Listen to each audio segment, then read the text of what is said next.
वस्सलाम अला रसूलिहिल करीम व अला आलिहि व अस्हाबिहि अजमईन।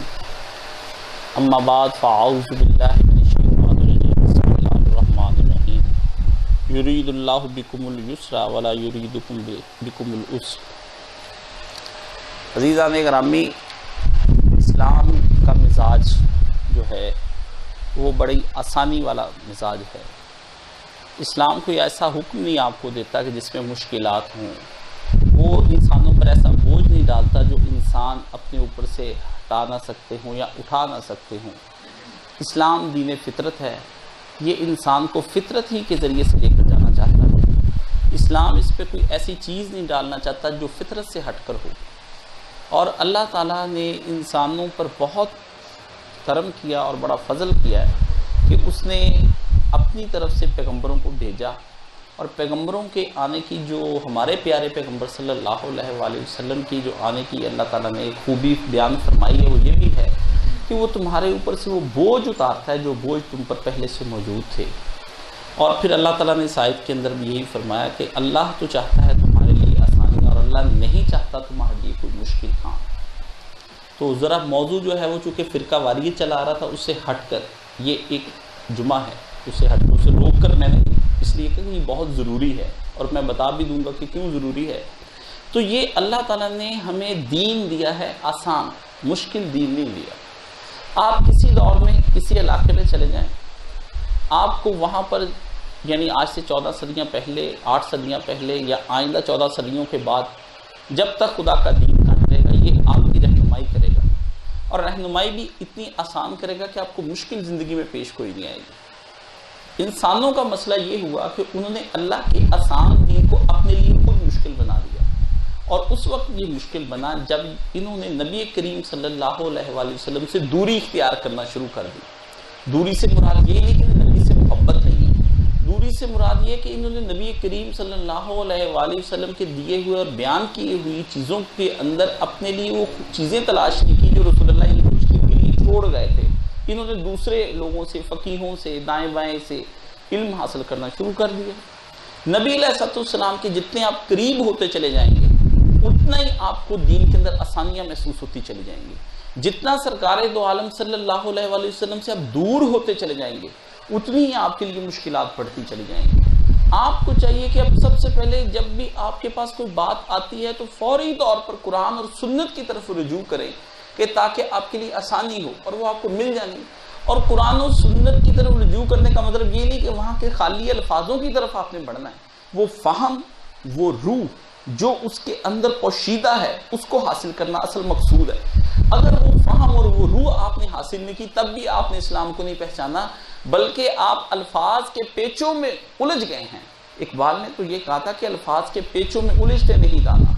तो दाना लोग अल्फाज के पेचों में नहीं होते, वो तो ये देखते हैं कि सिप्पी और सिप्पी के अंदर जो मोती है मुझे वो हासिल करना है, तो वो जो हासिल करना है वही मुझे सब कुछ देखना है। इसलिए ये बात समझनी है कि आपने जो तमहीद मैंने बांधी है कि इस्लाम एक आसान दीन है और इसको मौलवियों ने मुश्किल नहीं बनाया। ये भी एक सुन लें, अमूमन हमारा पढ़ा लिखा और सेकुलर तबका ये कहता है कि मौलवियों ने इस्लाम को बहुत मुश्किल बना दिया है। इस्लाम ना तो बहुत ज़्यादा आसान ही है कि ये शहादत गहे उल्फत में कदम रखना है, लोग आसान समझते हैं मुसलमान होना, हाँ, और ना इस कदर मुश्किल ही है कि आप पर अल्लाह वो शरीयत के बोझ डाल दे जो आपसे अदा ही ना हो पाए। 50 नमाजें नहीं आप पर फर्ज कर दी। यही तो अल्लाह था कि जिसने 50 नमाजें फर्ज की, लेकिन एक दफ़ा दिल हिल गया सबका, कहा कि मैं बोझ डाल सकता हूँ। ये परवेज़ी अमूमन मुझसे पूछते हैं ये 50 क्यों नहीं की, आखिर 5 क्यों की। मैंने कहा 5 जो थी वो अल्लाह रब्बुल इज़्ज़त ने सिर्फ वही हुक्म देना था, लेकिन 50 के बारे का एक जिक्र छेड़ा थोड़ा सा कि अगर मैं चाहूँ तो तुम पर इतने बोझ डाल दूँ कि तुम सारा दिन में एक नमाज जैसा रुकन ना अदा कर सको मेरा। मैंने तो तुमसे चाहिए, ये कोई ज़रूरी नहीं, ये सिर्फ अल्लाह ताला बात बातें समझाने के लिए करता है। अगर यही ना होता तो कहते कि ये वाकई पेश ना आता नबी अलैहिस्सलाम के साथ, तो किस तरह हम इस असल चीज़ को समझ सकते थे। तो अल्लाह ने वो वाकई इसलिए शब मराज के अंदर जो बात चली कि 50 तुम पे फर्ज की, वो इसीलिए बताया कि इंसानों को अगर मैं बोझ डालने पर आ जाऊँ, ला युकल्लिफुल्लाहु नफ्सन इल्ला वुसअहा, लेकिन खुदा ने ये सोचा कि मैं 5 ही करूँ। ये क्यों? अल्लाह ये चाहते युरीदुल्लाहु बिकुमुल युस्र, खुदा तो ये चाहता है, अल्लाह ये चाहता है तुम्हारे लिए क्या, यहाँ तुम्हारे लिए ये चाहता है कि आसानी पैदा कर दे। वला युरीदु बिकुमुल उस्र, खुदा नहीं चाहता तुम्हारे लिए कोई मुश्किलात पैदा करना। तो ये बात समझने के सबसे पहले काबिल है कि अल्लाह ताला को इबादतें ऐसी नहीं चाहिए, ऐसी खैरातें नहीं खुदा को चाहिए कि इसमें आदमी तंग होकर रह जाए। नहीं, अल्लाह ताला ने फरमाया कि हम तो आसानियाँ चाहते हैं, और वल्लाह आसानियाँ हैं और उसके बाद अल्लाह का फजल भी है। उन आसानियों के बाद भी अल्लाह ताला ने अभी बाकी चीज रखी कि आसानियां कर दो। फरमाया इन आसानियों के अंदर भी अगर तुम ना काम कर सको तो तौबा कर लो, तो तुम फिर क्या होगा, तुम फिर हमारी तरफ अगर मतवज्जो हो जाओगे तो हम फजल से तुमको गनी कर देंगे। यानी आसानी भी दे दी और फिर उसके बाद फजल भी दे दिया। बात जब भी आएगी फजल पे खत्म होगी, आसानी भी दे दी और फजल भी दे दिया। यानी रहमत बहाने ढूंढ रही है इंसानों को बख्शने के। रहमत कहती है कि किसी तरीके से इंसान मेरी तरफ आए, लेकिन अफसोस अगर इंसान नहीं आता तो ये इंसान की अपनी कमजोरी है कि वो अल्लाह की तरफ नहीं आ रहा है या वो आसानी की तरफ नहीं आ रहा है। तो दीन को ये नहीं कि आपने अगर दीन का करने का अहद कर लिया है तो दीन आपको कोई मुश्किल काम कर देगा। अगर आपने अहद कर लिया दीन का तो दीन आपके लिए आसानियां करेगा। इन्हीं दिनों में एक मसला मुझे हज के मसाइल पढ़ने में दरपेश आया। मौलाना के ज़माने में भी यही था, उनकी ज़िंदगी में मैं पूछता था, यानी मुझे फिर बार बार बहस करनी पड़ी। तो मैंने सोचा भी क्यों ना मैं बार बार बहस करके अपना दिमाग खपाता हूँ, उसकी रिकॉर्डिंग करा ली जाए, ताकि लोग उस बात को बार बार मेरी तरफ रुजू करने की बजाय मेरे उस मसले को समझने की कोशिश करें और मेरे मौक़िफ़ को सही तरीके से समझने की। उसमें सबसे अहम मसला ये था कि एहराम के नीचे से क्या अंडरवियर पहनना जायज़ है या नहीं। ये एक मसला उठा और शोर मच गया। मौलाना मरहूम भी इजाज़त देते थे, हम भी देते थे। अब लोग ये समझते हैं कि शायद ये इजाज़त हमने अपनी तरफ से दी है। ऐसा कुछ नहीं। ये वो मसाइल हैं जो आज से 14 सदियाँ पहले भी डिस्कस हुए और आज भी उसी तरह डिस्कस किए जा रहे हैं। लोग इस पे बहस करते हैं, बार बार मुतालबे करते क्यों हैं? करते मुतालबा इसलिए कि वो पूरे दीन का एज ए होल जनरल मुताला नहीं करते। 2-4 जगह से किसी मौलवी साहब से सुन लिया और फिर आ गए हमारे सर पर सवार होने के लिए कि हम दीन के ठेकेदार हैं। आप जैसे भी हाजी होते हैं या सुनने वाले भी हाजी होते हैं या और तरह के हाजी होते हैं, उनको ये होता है कि हज आज ही समझा दो, हमें कल जाना है, 15 मिनट में समझा दो क्योंकि गाड़ी मैं बाहर खड़ी करके आया, मुझे वापस जाना है। तो भाई ऐसे हज के लिए खुदा हाफिज मुझसे ऐसा हज समझ लेना है, मेहरबानी आप ही होगी। क्योंकि हज तो है 5-7 साल किसी आलिम के पास बैठकर सीखने का नाम। आपकी उम्र भर के गुनाह माफ होने हैं, आपने तो जाके झटका लगे तो गुनाह माफ हो जाए। हज को अपनी जिंदगी बदलने का नाम है। तो हज एक बड़ी अहम चीज है जो अब आ रहा है और हुज्जाज बहुत जाएंगे। कहा था इब्ने उमर रजी अल्लाह ताला को, किसी ने उनके गुलाम ने कहा कितने हाजी हजरत, फरमाया छोड़ो कितने हाजी कहाँ, बहुत कम हाजी। यहाँ तो ज्यादा दिखावे के लिए आए हुए हैं लोग, नमूदो नुमाइश के लिए। कोई 30 लाख का हज कर रहा है, कोई 48 लाख का कर रहा है, कोई 11 लाख का कर रहा है। हज करने के लिए हमने जाना है, चाहे 1 लाख का करे चाहे 20 करोड़ का हज करे। बात तो उस हज की रूह की है कि जो अगर आपने हासिल नहीं की तो कोई फायदा नहीं है। पैदल कर लें या हवाई जहाज पे, जो बाज ऐसे जिनका पैदल का भी हज जाया हो जाना है, बाज ऐसे जिनका हवाई जहाज का भी कबूल नहीं होना, वह हेलीकॉप्टर वाला हज कबूल नहीं होना। पिछले साल जब हम गए थे 2012 में, तो उस वक्त पिछले हज में तो वो एक अरबी आया हुआ, तो वह हेलीकॉप्टर में हज कर रहा था, शारजा से या दुबई से कहीं आया हुआ था, तो उसका भी एक हज है। पता नहीं अल्लाह जाने उसने वो हज को किस तरह सोचा है, क्या वो तौबा की हो उसने। मैं नहीं कहता कि उसके हेलीकॉप्टर वाले की तौबा कबूल नहीं होनी और इसी की होनी जो 2.5 लाख वाला करके गया। ये दिल के मामले हैं, इसके फैसले मेरे अल्लाह ने क़यामत के रोज करने हैं। और इसका फैसला खुद इंसान भी बाज़ औक़ात यहाँ पर कर लेता है, तो वो देख लेता है कि हज करने के बाद मैं आया वो हूँ या नहीं हूँ। और इसलिए बार बार जिसको इस्तात हो उसको हज के लिए जाते रहना चाहिए। ऐसा नहीं कि एक आध हज कर लिया आराम से। लेकिन ये देखें कि हज के बाद मैंने लोगों के कर्जे देने, वो कर्ज लेकर मकरूज हज नहीं कर सकता। उसका कोई ऐसा हज नहीं है जो मकरूज लोग कर्जे पे लेके ये हज उम्रे नहीं है। पहले वो लोगों के फ़राइज़ अदा करेगा, बाकी वो कोशिश करे कि मुझे हज उम्रा करना चाहिए। तो अल्लाह ताला सबको आपको हज पर ले जाए। सबसे पहले मैंने इस बारे में सोचा कि ये जो बहस की गई है, इसको इमाम बुखारी रहमतुल्लाह अलैह ने भी अपनी बात में वहाँ पे कोट किया हज के बारे में, और वो आपको समझनी चाहिए, वो आपको बता देते हैं। नबी करीम सल्लल्लाहु अलैहि वसल्लम के साथ जो लोग रहते थे वो ऐसे नहीं थे कि वो फ़हम से खाली थे। और सबसे ज़्यादा फ़हम वाले सहाबा जो थे, बहुत कम सहाबा थे जो ज़्यादा फ़हम वाले, ज़्यादा फ़ज़ाइल सुनने वाले, जैसे अवाम की अक्सरियत होती है या थोड़े ईमान है। लेकिन एक थे तफक्को करने वाले, अंडरस्टैंडिंग करने वाले। अवाम आप भी पाकिस्तान की हैं, अवाम पार्लियामेंट के अंदर गए हुए लोग वो भी हैं, अवाम सेनेटर जो हैं वो भी हैं। मुकन्ना होती है है, लेजिस्लेशन होती है, वो पढ़े लिखे सारे, यानी आप एक सेनेटर और एक आम आदमी क्या ये बराबर हो सकते हैं? कहां, ये नहीं हो सकता कि दोनों एक जैसे हों। एक ठीक है ना, एक आदमी को कानून का पता ही नहीं कि इसका दायरा क्या है और किस तरह उसको बनाया जाएगा। अल्लाह ने कहा आलिम और जाहिल बराबर नहीं हो सकते। इसी तरह आदमी बैठते तो हैं एक उस्ताद के पास, एक बच्चे को उसी वक्त सवाल समझ आ जाता है जो उस्ताद पढ़ा रहे होते हैं, एक बच्चे को नहीं 10 मिनट बाद आता है, किसी को 2 दफा से, कई ऐसे होते कहते हैं उस्ताद जी को समझाना ही नहीं आता। यानी उनका ये होता है कि वो अपनी जहानत का कुंद और गबीर होने की बजाय, इतराफ करने की बजाय, ये नहीं कहते कि मैं गबी हूं, मैं कुंद हूं, मैं गैर ज़हीन हूं, वो उल्टा ये कहता है उस्ताद जी को सवाल नहीं समझाना है। माशाल्लाह उस्ताद पर बड़ा गहरा तबसरा होता है ऐसे लोगों का कि उनको समझाना नहीं आता और पढ़ाना नहीं। बसा औकात वाकई उस्ताद को भी समझाना नहीं आ रहा होता, ये कभी कभी होता है लेकिन हर वक्त नहीं हो जाता। नबी अलैहिस्सलाम के पास भी जो सहाबा बैठते थे, उनके अंदर बहुत से सहाबा बहुत सुपर जीनियस थे। वो आप अलैहिस्सलाम की जो ही बात सुनते थे उसकी तह तक पहुंचे हुजूर फरमाना क्या चाहते हैं। मसलन नबी अलैहिस्सलाम बैठे थे, आपने फरमाया एक आदमी का फैसला हो गया अल्लाह के यहाँ कि उसने अब अल्लाह ताला ने उसे कह दिया कि उसने आना है, कि उसने अल्लाह के पास जाना है या दुनिया में मजीद रहना है। लोग चुप करके, हजरत अबू बकर सिद्दीक ये धाड़े मार मार लोग धाड़े मार मार लोग कह रहे अबू बकर को क्या हो गया, चुप कर जाए यार, हजूर की किस्सा बात क्या खत्म हो गया। तो बाद में पता चला भी अबू बकर सिद्दीक समझ गए भी हजूर को ही अल्लाह ने कहा कि तूने अब दुनिया में रहना है कि यहाँ से चले जाना है। अबू बकर समझ के दरमियान में कि ये इशारा जो हजूर ने किया है ना, इससे समझ आता है कि जाने वाले नबी हैं और वो हजूर की जुदाई में रोए कि हजूर ने अब चले जाना है। हमने आप अल्लाह ने एक बंदे को इख्तियार दिया है कि दुनिया में रहना है कि चले जाना है, बताया ना कि मुझे इख्तियार दिया, लेकिन अबू बकर समझ गए ज़हीन से, उन्होंने फौरी तौर पर। आपने ये भी फरमाया कि उम्र अगर किसी के आदमी के ऊपर कोई है, अल्लाह सच्चा इल्हाम करता है, तो मेरी उम्मत में उमर फ़ारूक रज़ी अल्लाह ताला अन्हु हैं। और आप अलैहिस्सलाम के पास हज़रत हुज़ैफ़ा बिन यमान थे, उनको सूरत अदराक हासिल थी, साहिब सिर नबी अलैहिस्सलाम के राज उनके पास होते थे। वो हजूर पाक सल्लल्लाहु अलैहि वसल्लम की बात को ताड़ जाते थे कि हजूर कहना क्या चाहते हैं। ये हजूर ने मुंह से बात निकाली, टक हजूर अलैहिस्सलाम की बात को पहुंच गए। इसी तरह हजूर पाक अलैहिस्सलाम ने कहा कि तुम जाके वहां पर असर की नमाज पढ़ना, कुछ ने कहा हजूर ने कहा वही पढ़नी, कुछ ने कहा हजूर का मतलब था कि जल्दी जल्दी पढ़ लो, ठीक है। चलो वो इख्तलाफ अपनी मतलब इख्तलाफ हुआ नबी के दौर में भी ना, और कुछ जीनियस लोग थे जो बात को फॉलो कर जाते थे। नबी अलैहिस्सलाम के पास एक औरत आई, वो आके हजूर पाक अलैहिस्सलाम को कहे कि मैं हैज से पाक होगी तो औरत क्या करे। आपने उसको 2-3 दफा कहा भी खुशबू लगाया कर, वो क्या कहाँ लगानी, कहाँ। हजूर आखिर चुप ही हो गए। बीबी उम्मे सलमा ने हाथ पकड़ के उसके इधर बुलाया, भी शर्म करके आप नबी से ये सवाल करती जाती भी हजूर जहाँ कहते हैं खुशबू लगाना, अपने आप को पाक साफ करना, स्मेल आती है औरत की शर्मगाह से, वो अपने आप को साफ सुथरी रखे। हजूर ने नहीं उसे कब समझाया, वो समझे ही ना बात को।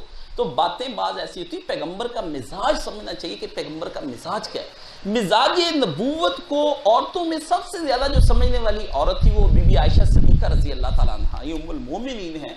लोग जो मर्जी चाहे कहते हैं इस सिद्दीका के बारे में, उनका क्या ज़हन है, उनसे भी कभी बात होती तो जवाब उनको भी नहीं आते।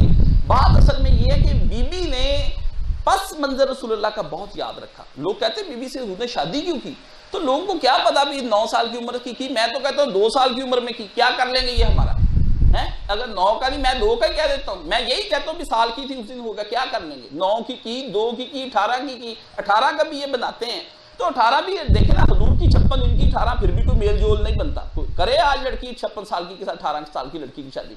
बात समझने की, एक समझने की, नबी अलैहिस्सलाम को अल्लाह ने स्पेशल हुक्म दिया कि इनके साथ शादी करें और इनको अपने घर में लाके इल्मी तरबियत इसका खासा इंतजाम करें ताकि ये आपकी आगोश में रहे, आप उसको पता हो कि बाकी जितनी थी वो कुफर का जमाना सारा देख कर आई हुई थी।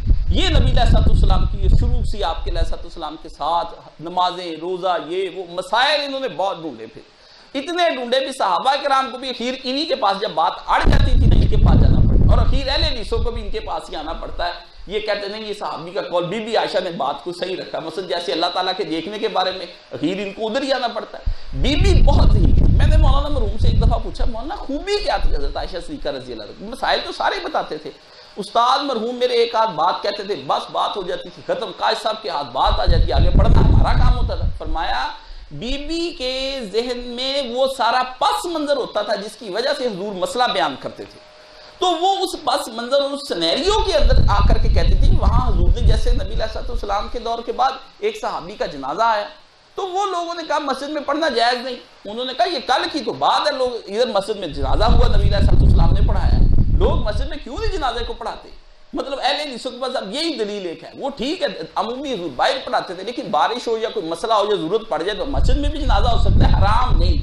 बात समझने की ये बीबी ने वो मसला को इस तरह बीबी कई जगह बताती है कि अबू हुरैरा लेट आया, इसको नहीं पता था, तो हुजूर तो सल्लल्लाहु अलैहि वसल्लम ये बात फरमा रहे थे, नबी अलैहिस्सलाम के घर में ये रही और हुजूर से पूछती रही, जैसे लैलतुल कद्र की दुआएं भी इन्होंने पूछ पूछ के बताई हमें, हुजूर वितर इधर पढ़ते थे।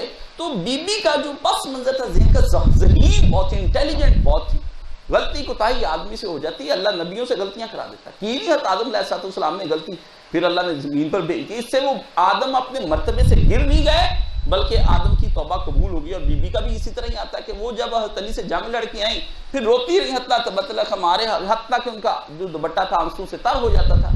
तो एक आध गलती की बिना पे पकड़ के काम ही सारा खराब कर दें। ये फैज़ लें, आपको फैज़, अहले सुन्नत वल जमात जो है अल्हम्दुलिल्लाह फैज़ की राहों पर हैं, हम अपनी जगह पे खड़े हैं, अब फैज़ ले रहे हैं, हमने किसी का दामन नहीं छोड़ा, ना सहाबा का, ना अहले बैत का, ना किसी और का। जो छोड़ते फिरते हैं वो फिर गुमराह ही होते हैं ना, एक तरफ को लुढ़क जाना एक्सट्रीमिज्म है, हम एक्सट्रीमिस्ट नहीं हैं, हम दरमियान हैं। तो यहाँ बुखारी शरीफ के अंदर आता है बाब अत्तीब इंदुल एहराम किताबुल मुनासिक, इसके अंदर आता है कि वो लोगों ने फिर पूछा कि वलम तरा आयशा रज़ियल्लाहु अन्हा बित्तुबानी बासन लिल्लज़ीना यरहलूना हौदजहा, कि इमाम बुखारी ने यहाँ पे लेकर आए उनका कि हज़रत आयशा ने जांगिया पहनने की इजाज़त दे रखी, तो बान, ठीक है ना। और इमाम बुखारी ने कहा इन लोगों के लिए जो हज़रत आयशा के ऊँट का वो जो कजावा था वो उठाया करते थे, उनके लिए वो लड़के थे, वो उठाते, वो एहराम जो था वो खुल जाता था, वादे हो जाता था, वो उठाते वक्त तहमत ज़रा दो तरफ हो जाता, तो बीबी ने उन्हें तुबान पहनने की इजाज़त दी। अब सारे लोग पीछे पूछते भी तुबान पहनने की इजाज़त, लोग पूछते जी तुबान जांघे को कहते, बिल्कुल वो भी बात तुम्हारी सही, हम मान लेते जांघे। बात ये है कि वो तुबान पहनने की वजह क्या है, उस रूह को देखना है, ठीक है ना। तुबान पहनने की कई वजह मैंने लिख रखी थी, वो गाड़ी रह गया कि वो तुबान पहनने की एक वजह तो सबसे पहले यही कि बंदे को कश्फ औरत, बंदे का जो है ना सतर वो ढका नहीं रह जाता, वो नीचे से तुबान पहन ले, ये एक बात। दूसरा ये कि एहराम डायरेक्ट खराब हो जाने की बजाय अगर एहतराम की हालत हो गई है तो वो फिर उसके अंदर क्या करे, वो भी एक वजह हो गई। तीसरा जो अमूमी तौर पर ये आंख चढ़ जाती कई लोगों की, आप देखते हैं जिनको ये हर्निया का या कोई मसला होता है, तो बात उसकी वजह से भी पहना जा सकता है। और ये एक असर मुझे मिला है, ज़ईफ़ है, लेकिन मुझे समझ आ गया इसकी थोड़ी तहकीक करके, हज़रत अम्मार जो थे ना उन्होंने भी नीचे से पहना तुबान, वो अरफात में थे, मुसन्नफ़ इब्न अबी शैबा के अंदर आया ये, ठीक है ना।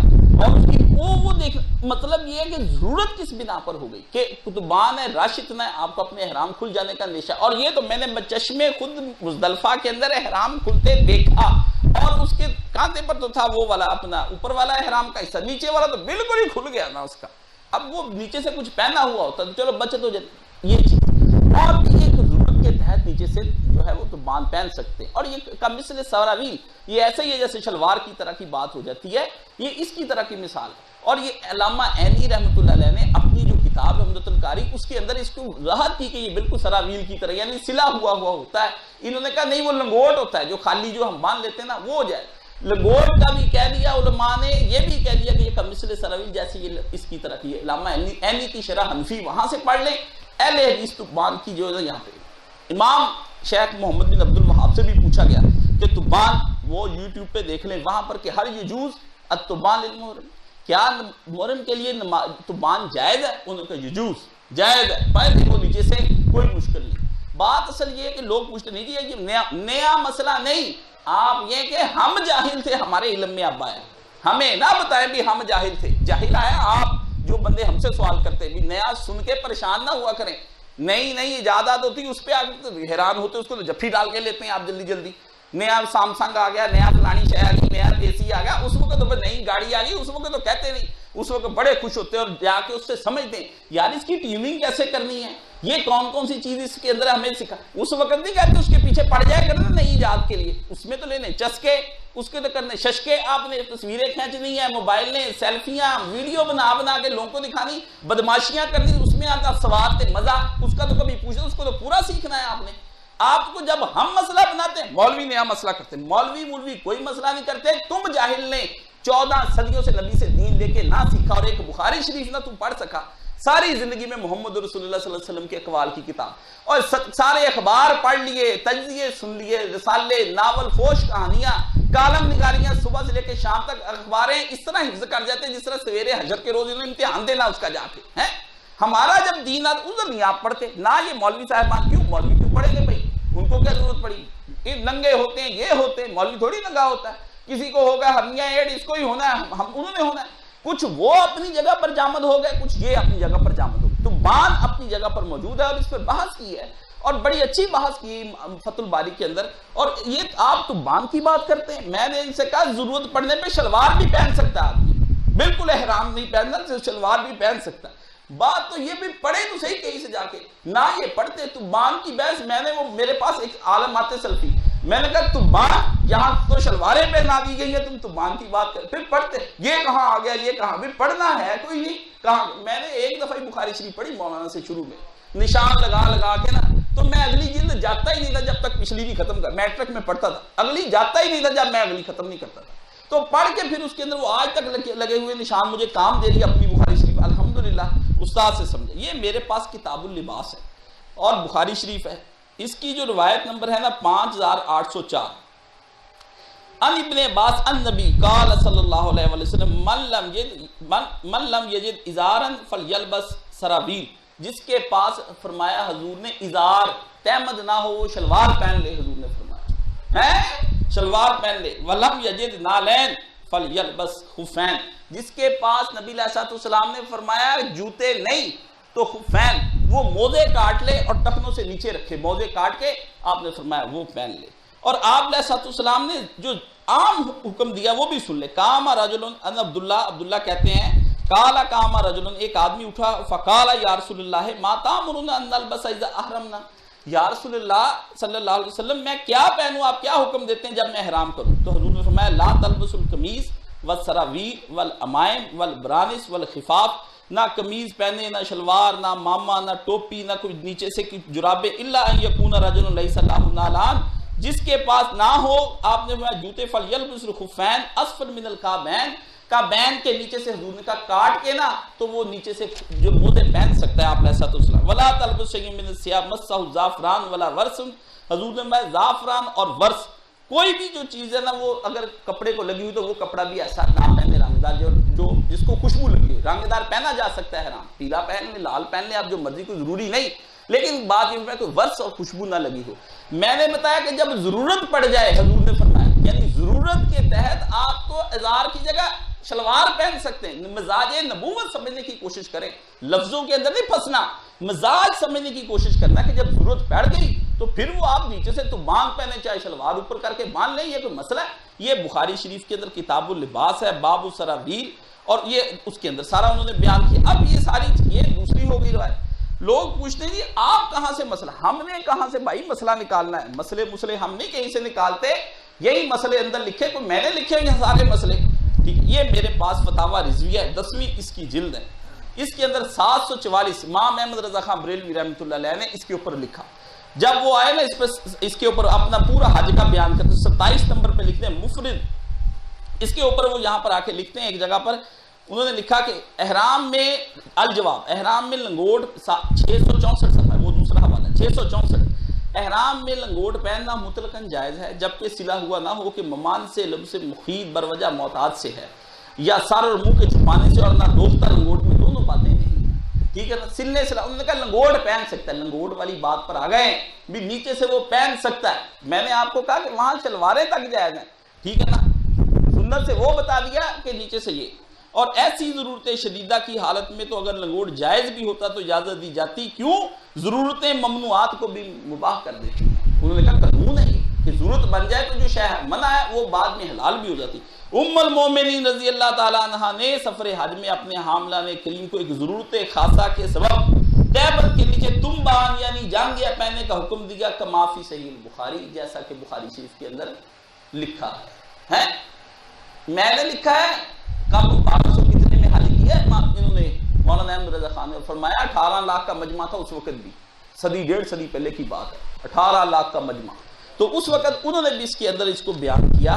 ये बात समझने की ये सारी चीजें कि बंदा समझे तो सही भी हम बात करना क्या चाहते हैं, इनके क्या कहना। फिर मेरे पास मुफ्ती रिजवान साहब, पढ़ता सबका ही हूँ, सबका ही मेरे पास होता है, मुझे पता होता है बंदे जो है ना, मौलाना मरहूम कहते थे नफरत नहीं करनी, हर एक का पढ़ोगे इल्म के दरवाजे तुम्हारे ऊपर खुलते चले जाएंगे। और 100 ये मेरे पास है मुफ्ती रिजवान साहब अदारा गुफरान हनफियों के हज का तरीका, सफ़ा नंबर 118 इसका और 119 के अंदर भी इन्होंने इस बात को बड़ा वादे करके लिखा है। एहराम के मुतल्लिक़ ही बताते चले जाते हैं कि इसके अंदर क्या है। एहराम की हालत में आंत वगैरह उतरने के उज़र की वजह से लंगोट या हरनिया एड पहनना जायज़ है और बगैर उज़र के मकरूह है, मगर इस पर कोई कफारा वगैरह वाजिब नहीं। मकरूह बताया पर आगे बताया, मगर इस पर कफारा का पूरा कोई नहीं वाजिब, ठीक है ना। पहनना जायज़ है, जरूरत पड़ गई ना कि कोई मरीज भी बंदे वगैरह होते हैं तो उसके अंदर उन्होंने फरमाया। और लंगोट से मुराद 3 कोने वाला कपड़ा जिसके 3 कोने आगे से बांध दिए जाएं, जैसा कि छोटे बच्चे को पेशाब पखाना से बचने के लिए इस तरह का कपड़ा बांध दिए। और हरनिया एड से मुराद ऐसा बेल्ट है जो लंगोट की तरह खुल जाता है, जैसे पैम्पर नीचे से बांधते हैं। और इसमें यहाँ पर असल चीज़ जो है वो ये भी देखने की है कि ये जो सबसे अहम मसला मैं कई दफ़ा लोगों को बताता हूँ भी सिले कपड़े से क्या मुराद है, ये फाहम भी हासिल करना आपका बहुत ज़रूरी है। ये भी ना लोग अपनी मर्द से जो मर्द, सिले कपड़े से मुराद है ये कपड़ा जिस तरह सिल के मैंने अपने जिस्म के ऊपर पहन लिया ना और फिट आ गया मुझे, ये सिला। अगर यही कमीज उतार के मैं बतौर ऊपर चादर के ले लूं तो कोई जायज़ है, इसके अंदर कोई मसला नहीं। कोट है उसके अंदर मैं हाथ ना डालूं, बा कोट को जैसे कंधों पे ले लेते हैं इस तरह बांध लूं, वो भी जायज़ है। ऊपर आप रजाई ले लें सिली हुई, वो ले लें। सर्दी होती है ना मुजदलिफे के अंदर, रातें जब होती तो ठर जाता है बंदा उसके अंदर आकर के, तो वो कोट अपने ऊपर ले लें। बाज़ औक़ात ठंड इस कदर हो जाती है कि सर्दियों में बंदे के सर दर्द करने का और उसको सरसाम हो जाने का अंदेशा है सर्दियों के अंदर। अगर वो मुजदलिफे की रात ही ना सर डांपना होता तो अगर थोड़ा बहुत डांप के फिर उतार ले, फिर डांप ले उतार ले, इस तरह को कर भी ले तो कोई शरीयत बंदा ही मर जाए। अल्लाह कहता है बंदे ही मार के भेजने में हम जो मर्जी हो, कहा हज कोई करना है ये कोई बात है करने वाली। तरीका समझे उसके नीचे कि मुफ्ती साहब ने भी इसका लिख लिया कि भाई ये इसके अंदर जो है ना ये बिल्कुल पहनना जायज़ है। एहराम में सतर का ख्याल रखें, वो कहता है 121 सफ़े पर लिखता है। बाद लोग एहराम की हालत में सतर की हिफाजत का एहतमाम नहीं करते, नाफ के नीचे या घुटनों से ऊपर रान का कुछ हिस्सा चलते फिरते लेटे बैठे नजर आ रहा होता है, जबकि मर्द का नाफ से लेकर घुटनों तक का हिस्सा सतर में दाखिल है। इसको एहराम की हालत में भी दूसरों से छुपाना जरूरी है। ये बात इन्होंने इसके अंदर लिखी भी जरूरी जो है ना। अब वो सोए होते हैं हाजी मुजदलिफे के अंदर नंगे, कोई पता नहीं, थके तो आए होते बेचारे, वो कोई उधर को गिरा हुआ होता है, कोई कहीं बंदा समेट लेता है। लेकिन अब ये वक्त क्या आ गया, अब आ गया वक्त शलवारों का। लोग बच्चे भी नहीं बांधते, लड़के यंग है, मुझे भी खुद नहीं बांधना। मैं कई देर वाले साहब से कहता रहा मुझे तहमत बांधना सिखाएं, वहां हज के लिए जाना है। मतलब ये है कि अगर लड़कों को आपने मुसीबत में डालना है वो कहेंगे अच्छा हम फंसे। अब जब आप उनको आपका नीचे से होगा, बड़े आराम से लड़के भी फ्रीली होके अपना काम। एक बंदा मुझे कहता जी मैं जा रहा सफा मर, मुझे कहता आपने नीचे से ये पहना हुआ है तो ये जायज नहीं। मैंने कहा मैं तुमसे ज्यादा आलिम हूं, मुझे ज्यादा पता है, जायज नहीं। बाकी तेरी निगाह बड़ी बरीक तक गई, भी एहराम भी पार करती नीचे चली गई है।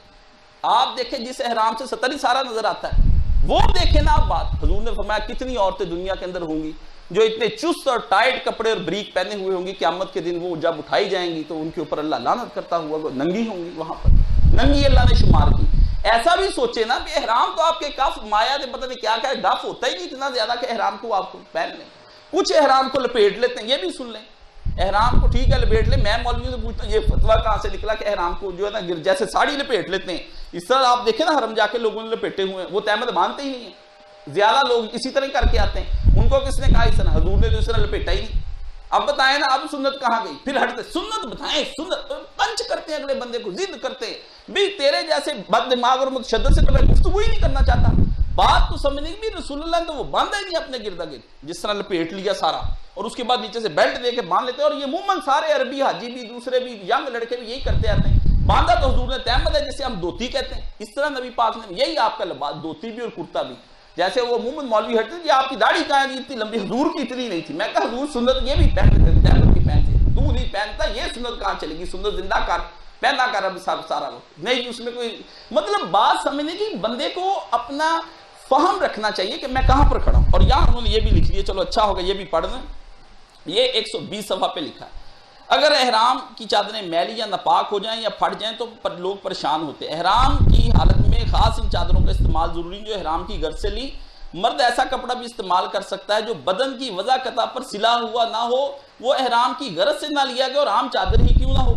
बाद लोग एहराम की हालत में सिली हुई चादर या रजाई के इस्तेमाल को नाजायज समझते हैं, हालांकि एहराम की हालत में ऐसा सिला हुआ कपड़ा पहनना तो मना है जो बदन की हैत और वजह के मुताबिक काट कर या फाड़ कर बनाया गया हो, ठीक है ना।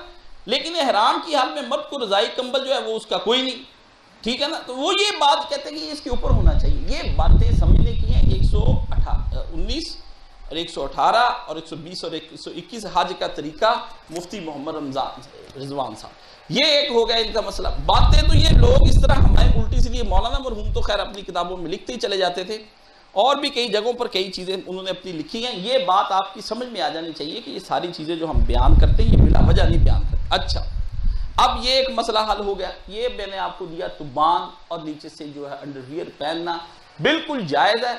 चुप करके मेरी बात पर अमल करें, आप आसानी से हज उम्रा करेंगे। यहाँ से वहाँ जाते आते कई दफ़ा इनसे पूछते भी, जिन लोगों को पेशाब के कतरे आते हैं वो क्या करें फिर? और कई लोगों को हर वक्त जो है ना वो मदी का होता है, वो उनसे निकलती जाती है उनके अंदर से, उसका क्या करें? ताकतवर लोग होते हैं, कईयों को ये मर्ज होता है, क्या करना है फिर उसका? एहराम तो फिर आप मुझे बताएं। कोई बात करने वाली करें, मौलवियों को छोड़े, अवाम हमें हमारे पीछे पड़ जाती। मौलवी को तो ये दो आयतें दिखाऊंगा समझ जाएगा, हाँ बात बिल्कुल, ये हमने कभी नहीं सुना। भी तुमने किसी शय को नहीं सुना तो तुम जाहिल हो। अरबी जबान की ये कहावत है मशहूर कि लोग जिस बात को नहीं जानते होते उसके दुश्मन हो जाते हैं। जाहिलो, इल्म हासिल करने की कोशिश करो, और अपने तुम साथ साथ नस्लों से मुसलमानों, तुम्हें यही नहीं पता भी तुम्हारे नबी ने हराम कैसे पहना है, और रूह तुम्हारी। अभी जब मुसलमान इन मसलों में फंसे हैं, वो आके बम मार रहे हैं, इनको अभी तक यही नहीं समझ आ रही भी क्या कर रहे हैं। वो उन्होंने बच्चों को, आपके बच्चों को नंगे कर दिया तनाहियों के अंदर, अभी ये ढूंढते फिरते भी हराम के नीचे क्या पहनना क्या नहीं पहनना। उनको ज्यादा से ज्यादा सतर का और इन सब चीजों का दो तसव्वुर, ताकि बच्चों को पता चले कि वहां पर फर्ज करें किसी मर्द को वहां शहवती आ जाती, शैतान गालिब आ जाता है, वो क्या करेगा औरतों के मजमे के अंदर? गुनाह है ना, किसी से भी सरदर्द हो सकता है। और कई लोगों ने हमसे वो बात भी की है, बात समझने की ये है, फिर आप क्या करेंगे? तो इसमें आपको जो शय कवर कर देती है वो आपका तुबान है, अंडरवियर है, ठीक है ना। ये जरूर इसका एहतमाम करें, छोटा बड़ा जैसा भी है। ये तो इमाम अहमद रजा खान साहब तो जान कहते हैं ना भी चलो वो लंगोट कस लें, वो कहते चूंकि वो सिला हुआ नहीं होता। बता तो रहा है ऐनी अपनी जगह पे इमाम अहमद रजा खान भी हनफी है, वो भी कि पहनना जायज है, वो ऐनी की तुम क्यों नहीं पढ़ते जाके, ठीक है। उम्दतुल कारी के अंदर वो भी जब आए, अब अतीब इंदुल एहराम इस चैप्टर के अंदर आता है, इसके अंदर के खुशबू लगाना, हमियान, ये पेटी बांधना, ये सब वो भी तो सिली होती, पेटी का क्या करना है? घड़ी कहते बांध नहीं जाएगा, घड़ी भी बंधी हुई होती, उसका क्या करना है? जिसकी घड़ी जो है स्टेप है उसके दूसरे चमड़े के, वो क्या करेगा वहां पर? बात समझने की कोशिश करें कि हमें अपने सतर को ढांपने के लिए जितनी कोशिश कर सकें हमें कर लेनी चाहिए। एक आदमी ने ये मसला पूछा मौलाना मरहूम से, मैं पास ही बैठा था उस वक्त, उन्होंने कहा मुझे इतनी ठंड लगती है कि मैं इस जून के महीने में भी मौलवी साहब ये देखे दस्ताने और कपड़े पहन कर आए। ये जिसको गुर्दे के अंदर सर्दी चली जाती है ना, जो अतिबा तबीब है उनको पता है, उसका इलाज बहुत मुश्किल होता है। वो ठंड बिल्कुल, लोगों को गर्मी लग रही होती है, उसको ठंड लग रही होती, ठीक है, मसला ज्यादा बढ़ जाता है उसका। आप मुझे बताएं फिर मैं क्या करूं? मौलाना का तेरा एहराम यही है, जो तूने अपने कपड़े पहने हुए, तेरा एहराम यही। जरूरत जो होती है वो चीजों को जायज बना देती है, ऐसा कोई नहीं। हाँ बिल्कुल वैसे उसको बिल्कुल ना करे।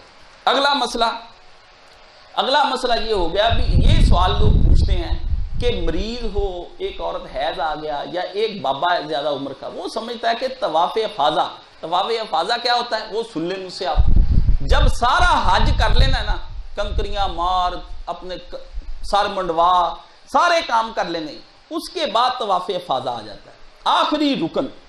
क्या इसको मिना जाने से पहले, सबसे पहले ये करके जा सकता है? अगर किसी औरत को ये है कि मेरा हैज आ जाना है मुझे, तो मैं तो 14-15 तारीख को चली जाना है, 14-15 तारीख को, उसके बाद मैं क्या करूं? तो उसके लिए तो ये मसला था, बड़े हल ढूंढे उलमा ने भी, कोई मसला उसका ढूंढे, उसका कुछ करें, वो हल ना ढूंढा गया।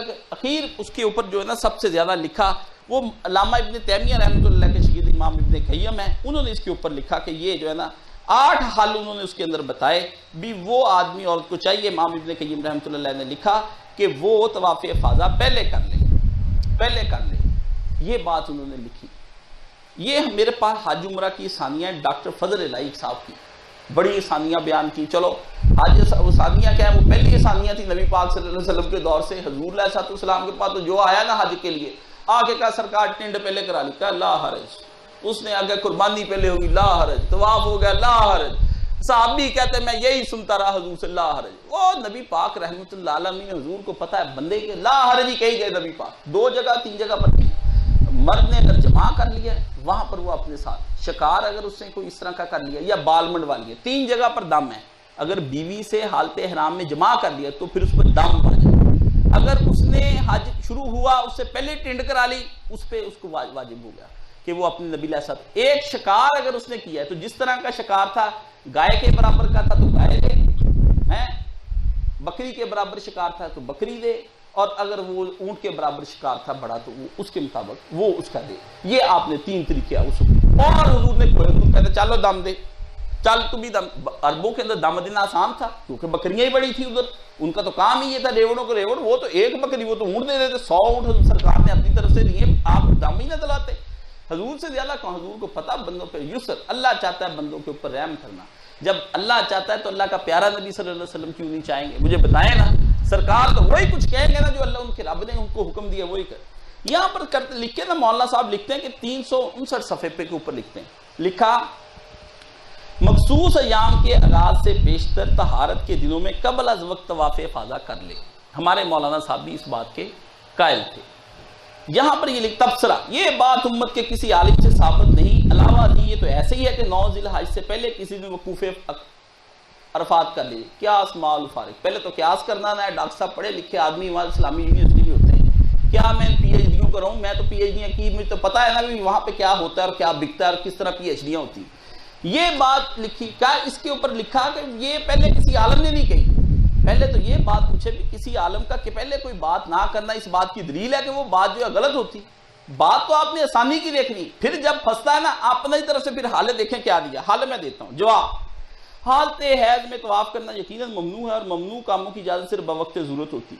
तवाफ कदूम वगैरह में सबका करने के बाद कहता है सऊदी अरब के साबिक मुफ्ती आजम शेख इब्न बिन बाज लिखते हैं कि अगर मखसूस अयाम वाली खातून ने तवाफ इफादा ना किया हो और मक्का मुकरमा में उसका ठहरना भी मुमकिन है तो वो चली जाए, लेकिन पाक होने के बाद मक्का मुकरमा वापस आकर तवाफ़ इफादा करे। उस तवाफ़ के करने तक उसे अज़दवाजी ताल्लुकात की इजाज़त ना होगी।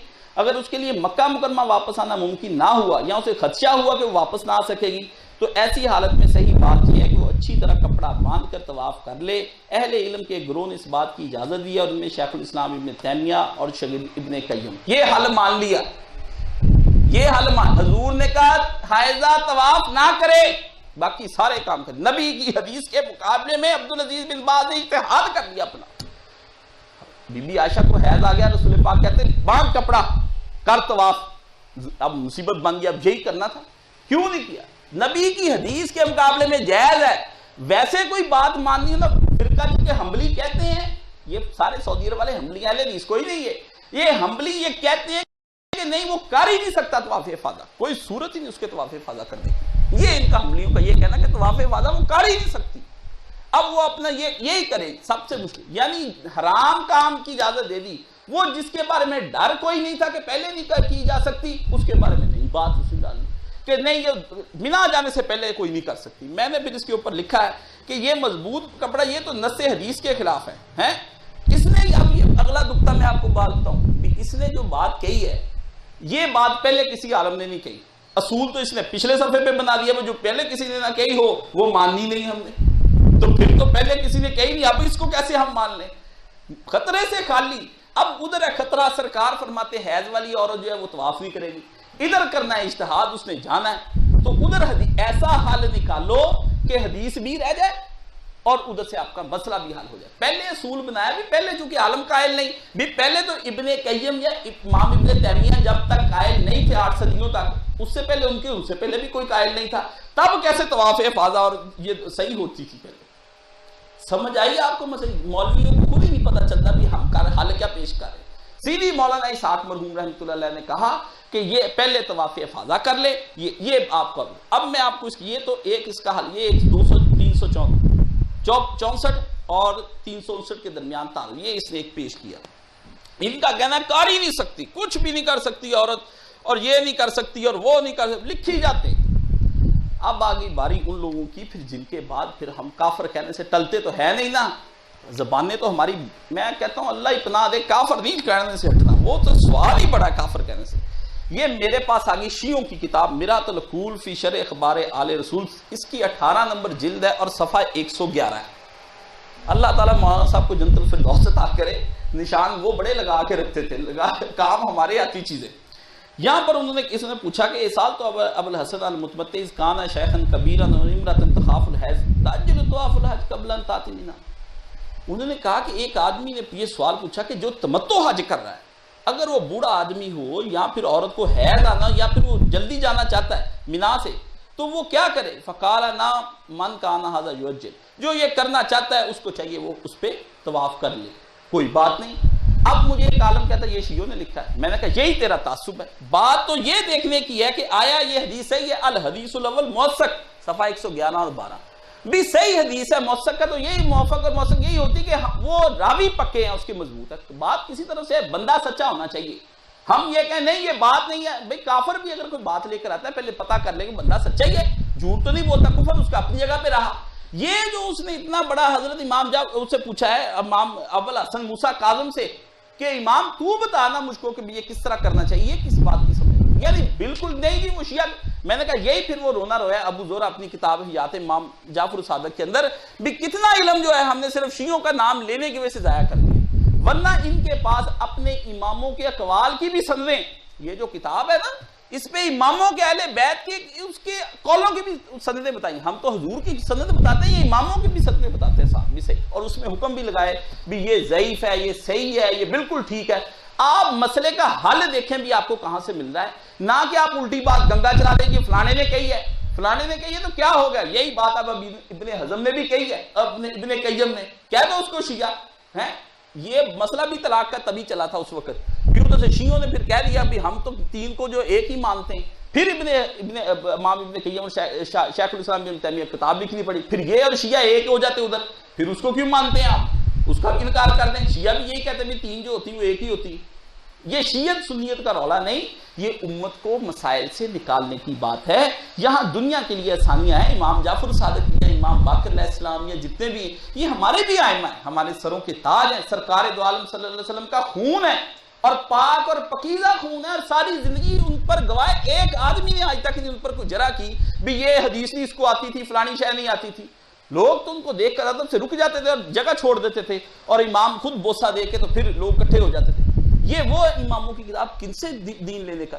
आप ये देखें सनद इसकी सही है, सनद सही तो अपने तासुब को आगे ना लेकर आए बल्कि तासुब को दूर करने की कोशिश करें, यानी तवाफ करना जायज है। ये बात मैंने आपको इसके अंदर बता दी। अब यहां पर अगली मसला, ये इमाम अहमद रज़ा खान बरेलवी साहब है, वो भी कहते तवाफ करना जायज है, लेकिन वो और तरह से बात कहते हैं, वो समझ लें ताकि खयानत ना रहे, चलाकी करनी हो तो हमें भी पता भी दरमियान में कौन सी बात ऐसी छुपानी और इस तरह घुमाना है, लेकिन क़यामत के दिन अल्लाह को जवाब देनी होना। उन्होंने लिखा मुफरिद और कारिन, यानी ये हज करने वालों की किस्में, ठीक है।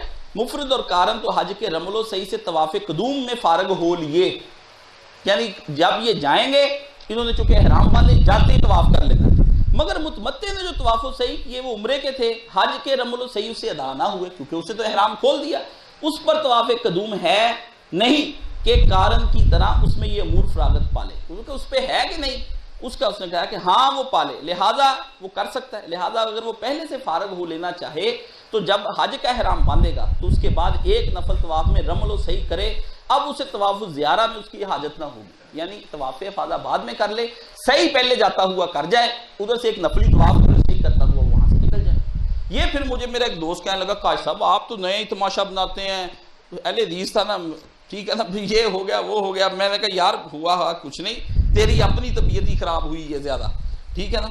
वो मुझे कहने लगा भी ये जायज़ है कि कारण और ये जितने भी, ये मेरे पास मौलाना मोहम्मद इकबाल किलानी की किताब है, ठीक है ना, ये अहले हदीस है माशाल्लाह, बड़ी अच्छी किताबें लिखी इन्होंने।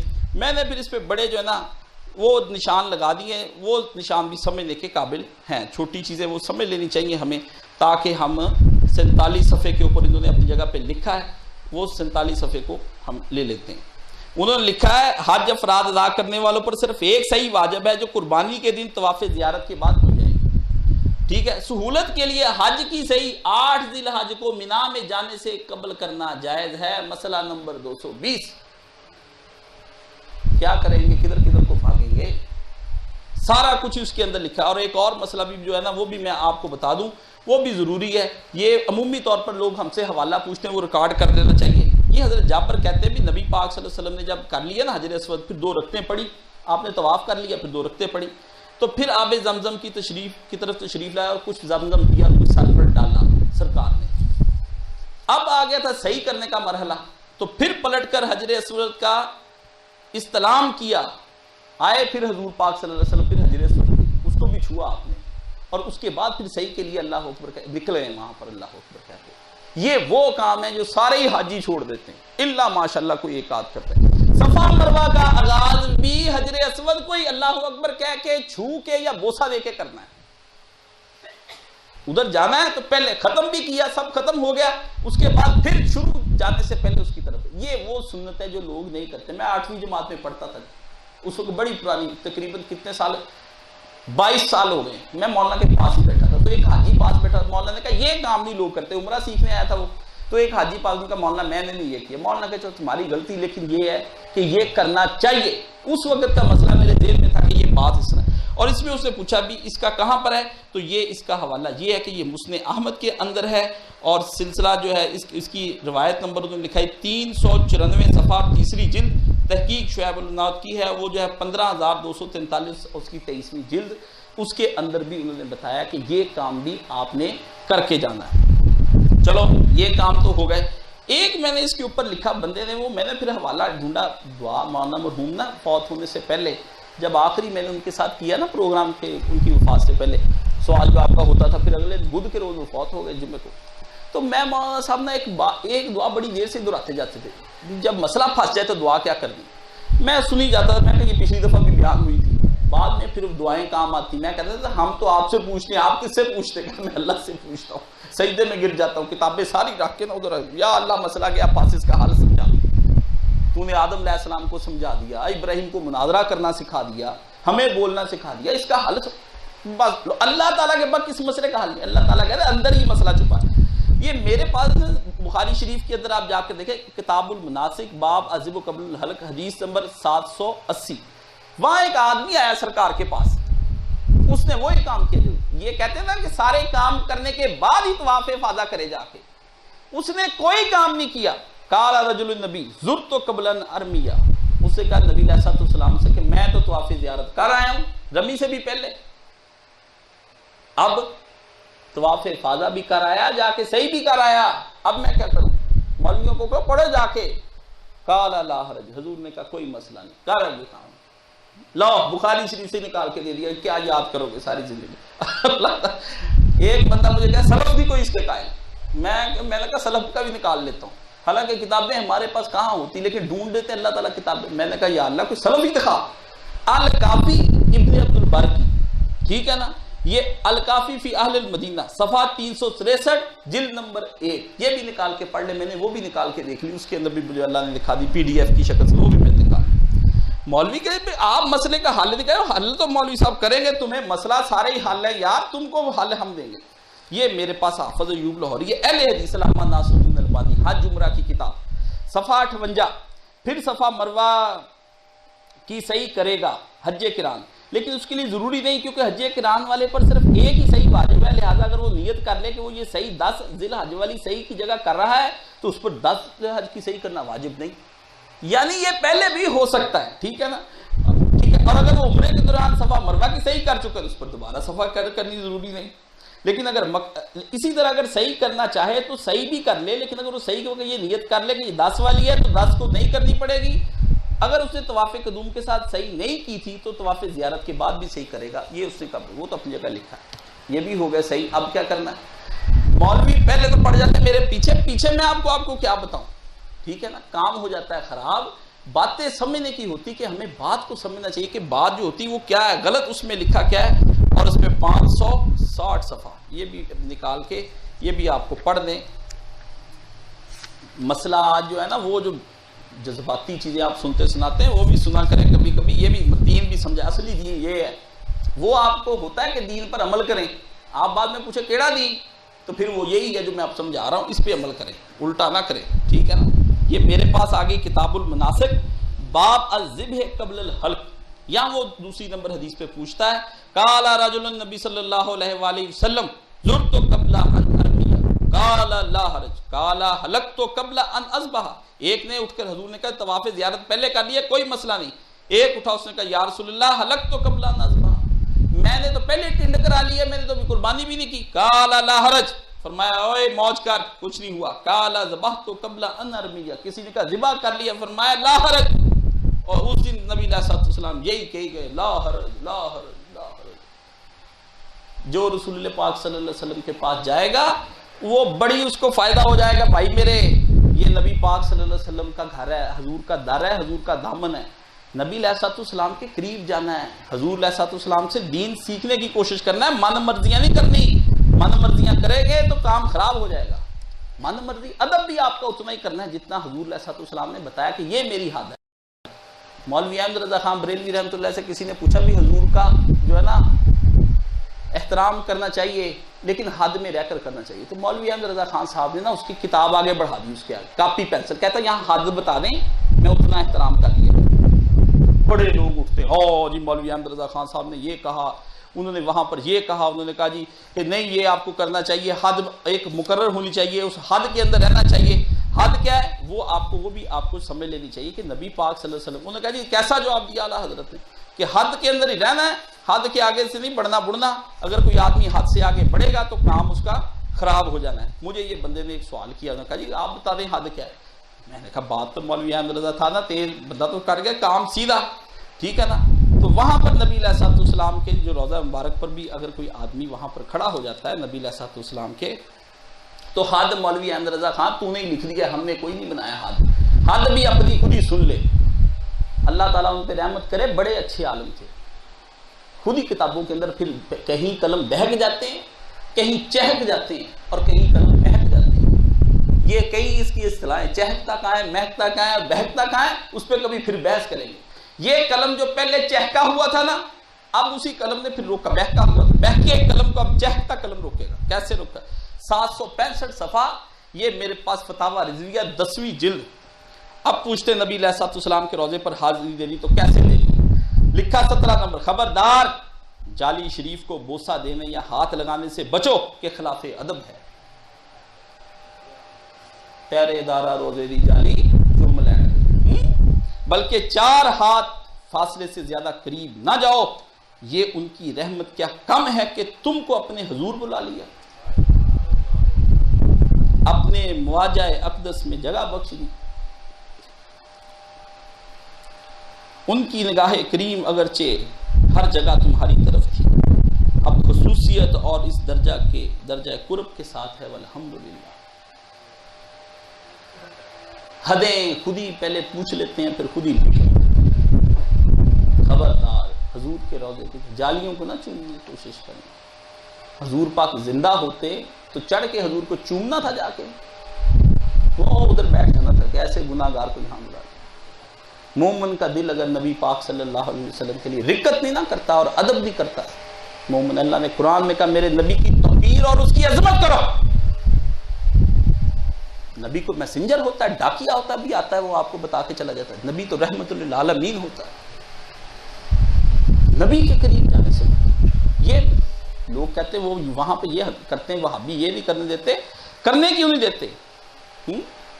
सुने जब बंदे पे मोंदा मोमन पे कैफियत छा जाती ना मदीना शरीफ की, जब से मेरा भी बुलावा आ गया, मैंने भी पीर को चले जाना है इंशाअल्लाह रज़ीज़, जाना मदीना ही है, तो अपनी दिल की कैफियत जो है ना वो मैं यही बताऊंगा। ये हकीकत है कि जीना वही जीना होगा जब मेरे पेश नज़र हुस्ने मदीना होगा। जीना जिंदगी तो वही है जो हुजूर के पास गुजर जाए। शौक़े दिल रहनुमा बन के चलेगा आगे जब रवां सुए हरम अपना सफीना होगा। जहाज जब चल पड़ना है ना, उस दिन फिर आगे आगे शौक जाएगा। जहाज इतनी तेज नहीं चलना जितनी तेज शौक चलेगा। आंख जब रोज़ा अक़दस की झलक देखेगी, या खुदा कैसा मुबारक वो महीना होगा। मेरी आंखों में सिमट आएगा हुस्ने कौनैन, जिस तरफ आंख उठाऊंगा वही मदीना होगा। जब निगाहें दर अहमद की बलाएं लेंगी, बलाएं लेना कुर्बान जाना, दोनों हाथों से माएँ इस तरह बलाएं लेती थी। जब निगाहें दर अहमद की बलाएं लेंगी, सिर्फ आंख ही नहीं कलब भी बीना होगा। बसीरत आ जाएगी हुजूर के रोज़े को देखते ही। हाजिरी होगी बसदे शौक मवाजा की तरफ, जिधर हजूर का रुख अनवर है ना वहां पर हाजिरी होगी। दिल ए हजूरी में सआदत का खजीना होगा। नगमा सल्ले आला होगा लबों पर जारी, और माथे पे नदामत का पसीना होगा। हम पढ़ने वाले हैं हजूर की तरफ दुरूद शरीफ। चूमता नक्शे कदम उनके फिरूंगा हर सू, जहां लगे बताते यहाँ हजूर के कदम लगे। मौलाना कासिम नौतवी ने बगल में जूते रख लिए, कहा मैं हजूर, दीवार के साथ साथ चले इधर इधर, ये पता नहीं कहाँ हजूर के पैर आ जाएंगे। कहाँ की बातें करते हैं आप। कैसा पुरखैफ ये जीने का करीना होगा, कैसा करीना होगा। कहाँ है शेख मुजीबुद्दीन, वीजा खत्म हो गया ना तो वो हज मिनिस्ट्री के पास चले गए, जाकर उसे कहा कि 15 दिन का बढ़ा दें। उन्होंने कहा क्यों बढ़ा दें, अब दिल में था कि यहीं मर दूं हजूर सल्लल्लाहु अलैहि वसल्लम के रोजे पे, क्यों बढ़ा दें। उन्होंने कहा तुम्हारा वजह बताओ ना, वीजा बढ़ाने की एक्सटेंड करने की वजह होती। लिख दिया लिल फौत, मौत के लिए चाहता हूँ भी 15 दिन और मिल जाए, शायद मर ही जाऊं यहाँ पर। 2 दिन ही रह गए हजूर के रोजे पे, हजूर वो कह रहे हैं 2 दिन रह गए हैं, मैं तो यही चाहता हूँ, अल्लाह से मैं दुआ करता हूँ भी बस दूसरा दिन नहीं आया, फौत हो गए, वही मर गए, दफन हो गए। यही चीजें इसलिए एक्सटेंड करा देती लिल फौत, लिख दिया अरबी में उसको, मरने के लिए यहाँ वीजा से। उसने कहा पागल हाजी है, कर दो इसका। पागल का मजा आ गया उसकी जिंदगी का है। 2 दिन रह गए जब फिर उसने बड़ी गिड़गिड़ा के अल्लाह को दुआ की, हजूर के रोजे पे बैठ के, या रसूलल्लाह, अल्लाह मैं तेरे नबी के पास आया हूँ, 15 दिन की एक्सटेंशन ले ली मौत के लिए, अभी भी मौत नहीं आ रही मुझको यहाँ। लोगों ने बड़ा इश्क किया नबी ऐसा, हम इश्क नहीं कर पाए हजूर ऐसा तो इस्लाम से। बाबे जिब्रील से गुजरूंगा दुआएं पढ़ता, ज़ौक़ और शौक से ममूर ये सीना होगा। उनकी जब चश्मे करम होगी दिले कैफी पर, दिल नहीं फिर तो ये अनमोल नगीना होगा। ये दिल नहीं बन जाना जब नशे। तो बात है नबी अलैहिस्सलाम का अदब अपनी जगह पे, ज़ौक़ शौक अपना अपनी, वो नहीं जाने देगा हजूर से। अल्लाह ताला हमें हज समझने की, उसको पढ़ने की, इस पर अमल करने की तौफीक अता फरमाए। हमें सबको नबी पाक सल्लल्लाहु अलैहि वसल्लम मरने से पहले रोज़ा शरीफ दिखा दे, ठीक है ना। हमें हरम शरीफ की ज़ियारत, बैतुल्लाह का उम्रा और हज करा दे। अपने दिल में रसूलुल्लाह सल्लल्लाहु अलैहि वसल्लम को देखें। आपके नबी मसाइल हल कर गए दुनिया में, जाने से पहले कोई मसला, कोई नमाज रोजे हज ज़कात का मसला ऐसा नहीं होगी। या हजूर सल्लल्लाहु अलैहि वसल्लम के से बैठकर जिन्होंने सीखा, या उनसे जिन्होंने सीखा, या आज तक उम्मत सीखती चली आ रही 14 सदियों से, किसी ना किसी के पास ऐसा हल होगा कि वो, लोग कहते हैं इज्तिहाद, मैंने कहा मसला लाओ, कौन सा इज्तिहाद करना है। तुम वो माशरा पैदा कर दो जो रसूलुल्लाह ने किया था ना, उसमें इज्तिहाद करना जरूरी होगा ही नहीं, फर्ज भी नहीं करोगे, वो माहौल वो बना दोगे, उसमें इज्तिहाद की जरूरत बाकी नहीं रह जानी। सुन्नतें ही इतनी होती कि बंदा काम करते करते थक जाए, सुन्नतें ही खत्म नहीं होती। इसलिए हुजूर पुरनूर रसूल मकबूल सल्लल्लाहु अलैहि वसल्लम पर जुमे के रोज बहुत कसरत से दुरूद शरीफ पढ़ा करें। जुमे रात की असर से शुरू हो जाया करें और इसकी असर तक ना टीवी और फेसबुक और ये कंजर खाने ना देखें। कुछ हजूर को भी 8 दिन के बाद टाइम दिया करें, कोई आप अलैहिस्सलाम की तरफ दुरूद सलाम के तोहफे भेजें, ठीक है ना। सारा दिन जुमेरात से इशा तक सलाम पढ़ा और फिर फजर के बाद से उठ के लेके असर तक दुरूद शरीफ पढ़ा, ताकि सलाम भी हुजूर की तरफ जाए। जो जी में आता अच्छे से अच्छा सलाम पढ़ें, ढूंढ ढूंढ के सलाम पढ़ें, अरबी ज़बान में पढ़ें, ठीक है। या नबी सलाम अलैका पढ़े, मुस्तफ़ा जाने रहमत पे लाखों सलाम, शमाए बज़्मे हिदायत पे लाखों सलाम, ये पढ़े। जो आपका दिल चाहता है वो पढ़े। शौक के अकीदत के नजराने हुजूर को भेजा करें। नहीं जा सकते, हुजूर ने फरमाया अल्लाह ने फरिश्तों की ड्यूटियां लगा दी, अल्लाह ने महकमा ही एक अलग बना दिया है। अल्लाह ताला जो महकमा एक अलग ही बना दे, वो अल्लाह को सोचे कि अल्लाह को क्या जरूरत पड़ी, महकमा एक पूरे पता नहीं अरबहा फरिश्ते उसके अंदर हैं। वो नबी जहां कहीं कोई सलाम एक दफा भी पढ़ता, फौरी लिख के हुजूर तक पहुंचाते हैं। आपने मुझ तक पहुंचा दिया जाता है और बताते हैं कि फलां इब्ने फलां ने, आपका बाप का नाम भी बताते पीछे साथ भी, इतना अच्छा बाप था जिसने बेटे को ये तरगीब दी और आज वो चला गया दुनिया से, अल्लाह के रसूल, ठीक है ना। तो देखें बेटा पीछे से आपको हदिये कैसे कैसे मिले। गिफ्ट भेजना चाहते हैं ना अपने नबी को, तो दुरूद सलाम ना छोड़ें। कोई सूरत कोई वक्त ना हो आप दुरूद सलाम ना पढ़ते हैं। और एक ने तो मीना के अंदर पढ़ा, वो दुरूद शरीफ ही पढ़ता गया, बस दुरूद शरीफ ही पढ़ता गया सारे मीना के अपने अरफात के अंदर, यही काम। इमाम जाफर सादिक से पूछा, उसने कहा कि मैं तो दुरूद शरीफ ही पढ़ता रहा। आपने फिर पीछे रह क्या गया, फिर पीछे मांगने को रह क्या गया। जब दुरूद शरीफ इधर से जा रहा है उधर से आ रहा है, मुसलसल नजर ही हो रही बंदे पे अल्लाह की, मुसलसल नजर, ये रुके तो नजर उधर उधर हो ना, मुसलसल तजल्लियात इधर ही लग गई भी। एक बंदा मुझसे बात ही करे जा रहा है, रुकता ही नहीं, तो मैंने उसकी सुननी सारी। वो और पढ़ भी वो क्या रहा है, वो खुद नहीं पढ़ रहा, क्योंकि उसको तो कहता है या अल्लाह तूने हुक्म दिया। दूसरी वो इबादत है जो वापस नहीं आती लौट के। अल्लाह कहता है कि मलाइका और अल्लाह पढ़ते हैं दुरूद शरीफ, तुम भी मोमिनों पढ़ो। अल्लाह ने ये हुक्म देकर कहा कि अब देखें ना अल्लाह को क्या जरूरत है अपने नबी के बारे में, ये सोचें। कभी दुरूद शरीफ पे भी कभी इंशाल्लाह किताब करेंगे, इस पे बात होगी। लेकिन ये अभी जो सरे दस्त है ये अपने दिलों को गरमाया करें। अल्लाह ताला आप सबको मक्का मदीना हरमैन तय्यबैन शरीफैन की तरफ ले जाए और उसकी हिफाजत फरमाए। सरकार ने फरमाया मक्के मदीने दज्जाल नहीं दाखिल होना, जो मर्जी हो जाए। ये खुशखबरी आप पहले ही दे गए। अल्लाह उसकी हिफाजत करेगा यहूदियों से ईसाइयों से। तुम मुसलमानों को बचना चाहिए वहां के, तुम ना कोई खराबियां अपने घर में आकर किया करो, ना बैत उधर हजरे अस्वद के ऊपर एक दूसरे पे चढ़ के बोसे लो, ठीक है ना मुल्तजम पे लोगों को धक्के दो। वहां ये नज़म देखे, यहाँ हुजूर पाक के रोजे पर ये काम करना है कि आपके रोजे के दाएं बाएं रहें, कभी कदमों की तरफ खड़े हो गए, कभी उधर खड़े। एक बंदा मैंने देखा वो कदमों से ही नहीं उठता था, वो कहता कदमों वाली जगह ही हमारी जगह है, हम कहाँ रोजा अनवर में चेहरा शरीफ के सामने आकर खड़े हो सकते। इश्क की बातें हैं सारी। किसी के तो इश्क जब जाग जाता है ना तो फिर ये सारे सिलसिले इसने ही पार कराने हैं। अमल उमर जो नहीं, ये मैं वेखा अमला वाले थे कुछ नहीं मेरे पल्ले, जे वेखा तेरी रहमत वाले थे बल्ले बल्ले बल्ले। तो ये बल्ले बल्ले उधर से होनी है, अपनी मर्जियां करके नहीं होनी। अल्लाह मुझे भी खैरियत से ले जाए, मुझे आपके दरमियान खैरियत से ले आए। व आखिर दावाना अनिल हम्दुलिल्लाहि रब्बिल आलमीन।